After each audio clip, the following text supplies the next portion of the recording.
Evil begins where thinking ends. Hannah Arendt. In Jerusalem, on April 11, 1961, Adolf Eichmann stood trial for crimes against humanity. He was a former Nazi official responsible for organizing the transport of over 1.5 million European Jews to ghettos and concentration camps. Eichmann was often described as an evil mastermind, orchestrating atrocities from behind a desk. Many were eager to see the so-called desk murderer face justice. However, the man who took the stand appeared ordinary, a dull bureaucrat rather than a sadistic killer. This contrast was unsettling for many. For philosopher Hannah Arendt, it sparked a disturbing realization. Arendt, a German Jew, fled her homeland in 1933 after being detained by the Gestapo. As a refugee in France and later the United States, she dedicated herself to understanding how the Nazi regime rose to power. She also sought to uncover how it inspired such widespread atrocities. At the time, many believed the Third Reich was a historical anomaly. It was seen as a unique combination of evil leaders and a populace seeking revenge for World War I. Arendt disagreed. She argued that the conditions behind totalitarianism were not unique to Germany. In the 1950s, Arendt developed a framework to understand the human condition. She explained life through three concepts: labor, work, and action. Labor involved meeting basic material needs.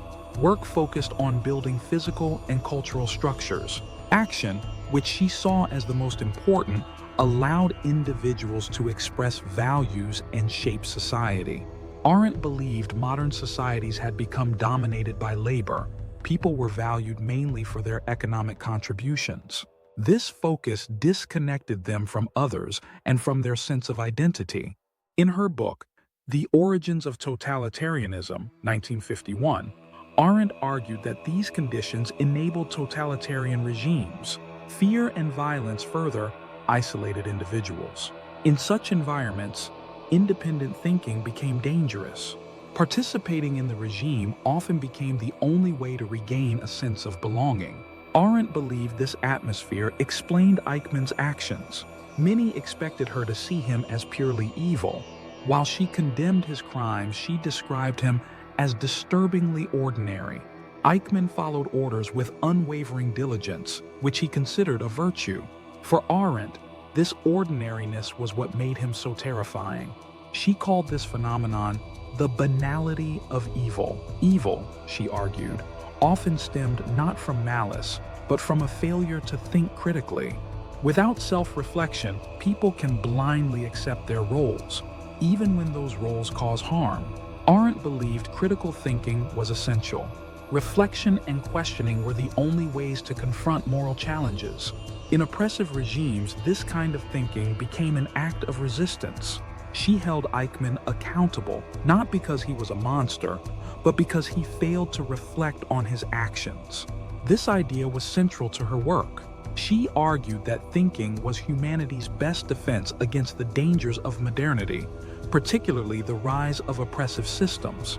Arendt warned that societies focused solely on economic and technological progress risked losing their humanity.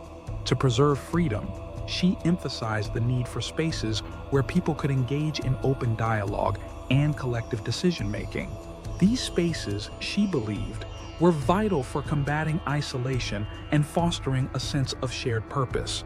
For more videos, please like and subscribe.